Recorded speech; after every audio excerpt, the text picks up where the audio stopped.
आप सभी का स्वागत करते हैं अपने YouTube चैनल भाषाविद लवकुश में।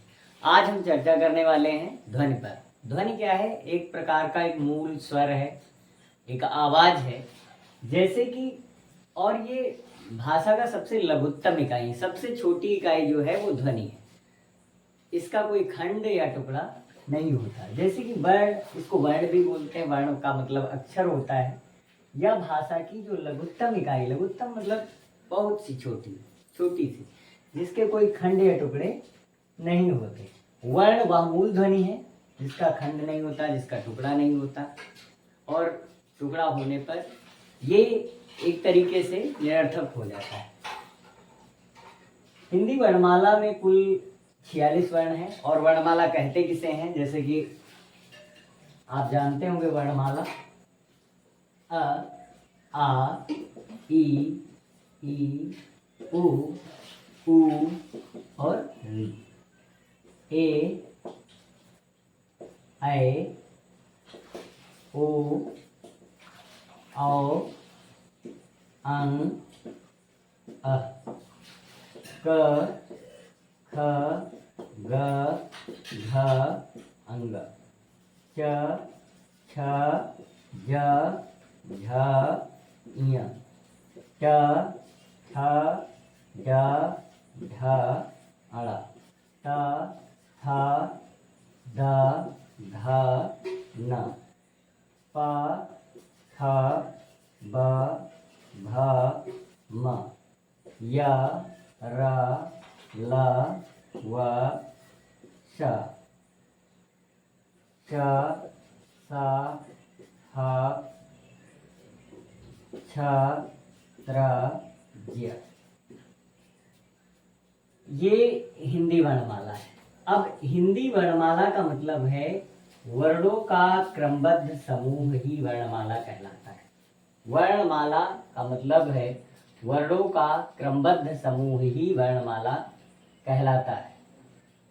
इसमें 3 और वर्ण हैं। एक है स्र, एक है स्रा, एक है ळ, और एक है ऋ।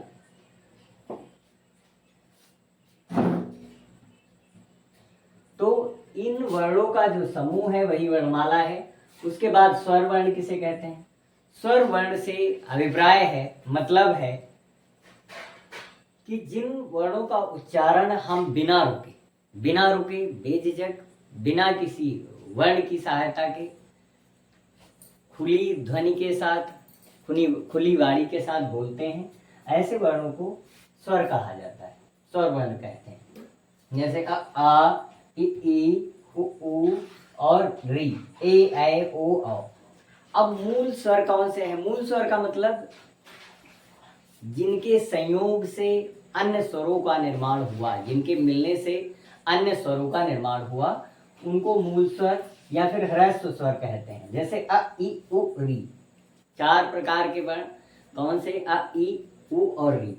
उसके बाद दीर्घ स्वर। दीर्घ स्वर का मतलब दीर्घ मात्राओं के साथ जो स्वर होते हैं, जैसे अ, ई, उ, ए, ऐ, ओ और औ। ये दीर्घ स्वर है। अब दीर्घ स्वरों के अलावा अगर हम बात करें तो इसमें कुछ स्वर ऐसे होते हैं जो कि मिलकर के संयुक्त स्वर के रूप में परिणत होते हैं, संयुक्त स्वर के रूप में होते हैं। जैसे ए है, तो ए में आ मिला, आ को मिलाकर ये ई कर देंगे तो गुण होने पर ये ए बन जाता है। ऐ है तो आ ए मिला देंगे तो ऐ हो जाएगा।